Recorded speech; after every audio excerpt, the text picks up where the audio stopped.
Welcome r/Nuclearrevenge. Creep kills my duck, so I ruin his life. So, here is my story. Back in May of 1990, there was an unseasonably late snowstorm. A few days after it snowed, I was riding my bike and found a baby duckling all by itself near a river. There was no mother duck around, so I put it inside my shirt to keep it warm and brought it home on my bike. My mother thought it would die because it was so small and cold and wet and shivering, but I put it under a light, and after a while it dried off and started hopping around and peeping. It was so cute. It followed me like a puppy. I called it Philip because it sounded like it was saying Philip, Philip, Philip whenever it peeped. So, after a few weeks, I figured I ought to teach it to swim and eat stuff in the lakes, so I started bringing it to a small local beach. Philip did well. He swam around and ate weeds and snails, and everyone at the beach loved him. Now my troubles started. After I had brought Philip to the beach several times, the lifeguard told me that his boss, the director of parks and recreation, who will be known as Stuffed Shirt, had told him that there was a city ordinance against bringing pets to city parks. I tried to explain to the lifeguard that it was only for a few weeks and then the duck would be grown up and able to live on its own, but he didn't care. I was upset. How was I going to teach the duck to live on its own? I went to the library and got out the large blue books of city ordinances and looked up the relative ordinance and discovered something interesting. There was one ordinance that prohibited bringing dogs into city parks and another that prohibited bringing horses into city parks, both of which I see happening fairly often, BTW, but no ordinance against bringing ducks into city parks. So, I went home and called Stuffed Shirt. However, it being a weekend, he wasn't in, so his secretary answered the phone. I told her what had happened and what the ordinances actually said, and told her to tell Stuffed Shirt that I would be bringing my duck to the beach anytime I felt like it. Well, apparently when Stuffed Shirt heard this, his head exploded. He called me back and told me that he had had a conference with the city attorney about my duck, and according to him, the city attorney had decided that the law should be interpreted to refer to all domestic or pet animals, not merely dogs or horses. Then he said he had called the DNR because I was not supposed to have a duck. Now, please note the following at this point. Attorneys are not privileged to interpret the law. Only judges are supposed to do that. And the law was not ambiguous such that it required interpretation. One specifically said dogs, the other specifically said horses. Note that at this point, my duck was referred to as a domestic animal. Anyway, a few days later the DNR agent shows up at my house and marches right into my backyard without ringing the doorbell and without a warrant. We will call him Butt Buddy because I suspect that was his relation to Stuffed Shirt, as he wasn't even from my city. Stuffed Shirt had gotten him to come over from another city. I was in my backyard at the time feeding Philip, my duck, and Butt Buddy proceeds to read me the riot act. First he tells me that my duck was a wood duck, which is a wild animal, after Stuffed Shirt had previously referred to it as a domestic animal. And this was a lie. BTW. I learned later my duck was a mallard, which can be considered either wild or domestic, depending on the circumstances. Then he tells me that I can't have a wood duck, which my duck wasn't, without a game farm license, and that I couldn't get a game farm license unless I had 40 acres of land. He then told me that I either had to let my duck go by the end of the day, or he would confiscate it and take it to a lake in another town, where I would never see it again. I told him my duck was too little to let go, and I was going to let it go in a month, but he wouldn't hear it. He told me I had to do as I told him. I was crying as I let my poor little duckling Philip go on the lake. I went back that evening to check on him, and he was cowering, terrified, under a boardwalk. The next day, I couldn't find him at all. He probably got eaten by something, because he was way too little to let go. Then, would you believe, the next week, Butt Buddy the game warden came back onto my property, without permission, again, to make sure the duck was not still there. Now, onto the revenge part. After losing my duck, I went to the library and spent hours looking up the laws about wildlife and game farms. And I found out something very interesting. But Buddy the game warden had lied to me. As it turned out, you only needed 40 acres of land to get a game farm license on land where hunting, trapping, or killing of animals was going on.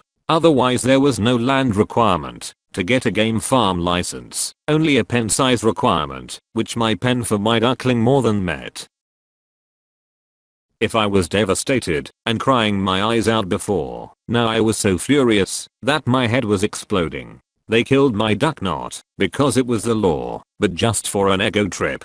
So I got even. I was the town eccentric, so I didn't have any reputation to lose and didn't care what people thought of me. I spent the next several weeks walking around downtown and telling everyone who would stop and listen about my duck and how Stuffed Shirt and Buddy had lied to me and made me condemn my own pet to death. Maybe people thought I was nuts, but I didn't care. Everyone was finding out what happened, and Stuffed Shirt was scared. I had a friend from work who also worked part-time in his office, and she told me he was so frightened that he had gone to a lawyer to try to pursue a slander charge against me to get to stop telling people what had happened. Only the lawyer told him there was absolutely nothing that could be done because truth was an absolute defense against slander. And if he didn't like the truth, whose fault was that?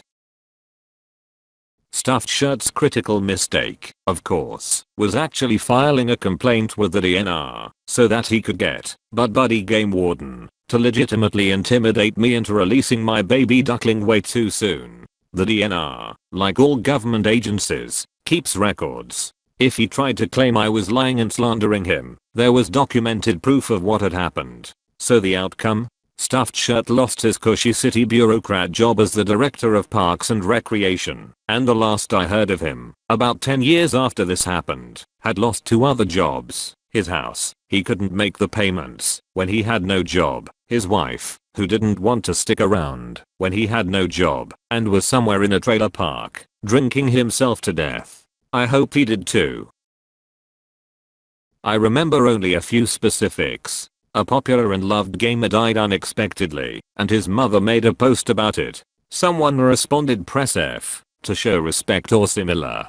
Some amazingly retarded number of people showed up to press F, and this outpouring of love and respect made his mother hurt a little less.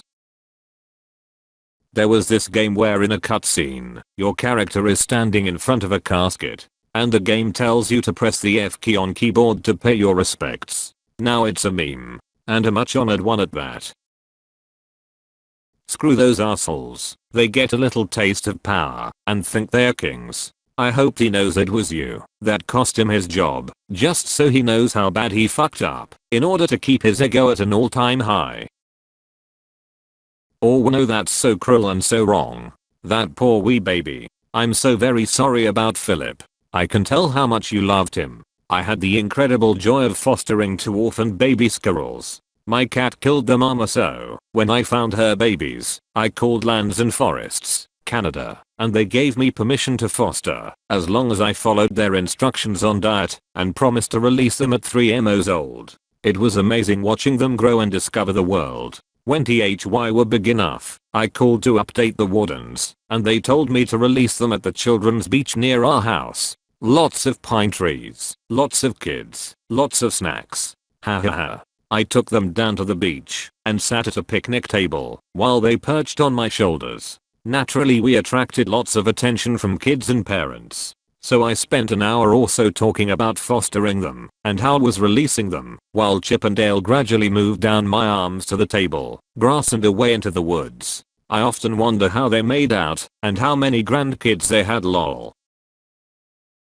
I guess it doesn't matter now, but in case anyone else ever finds an orphan duckling, once a duckling has imprinted on you and depends on you for food and safety, you can't really release them back into the wild. Even if they know how to take care of themselves, they won't. They have learned that humans are trustworthy, which is a death sentence for animals, because we are not. Wild animals need to have a healthy fear of humans. Imagine you release the duck and a few days later he swims right up to a hunter, trying to get food. Or he gets too close to a motorboat. Or takes poison bait from a budding psychopath. If you find an orphan duckling, your best bet is to get him to a wildlife rehabber. They can raise the duck in a hands-off way so that it doesn't get dependent on humans, or, failing that, b. keep him in a safe wildlife rehabilitation center where he can live out his years with other duck friends while still being cared for by humans. If the duck is already attached to you and you have the time/space/resources, you can just get a second duckling for $3 at a Tractor Supply store. They should always have a buddy, and have yourself some pet ducks.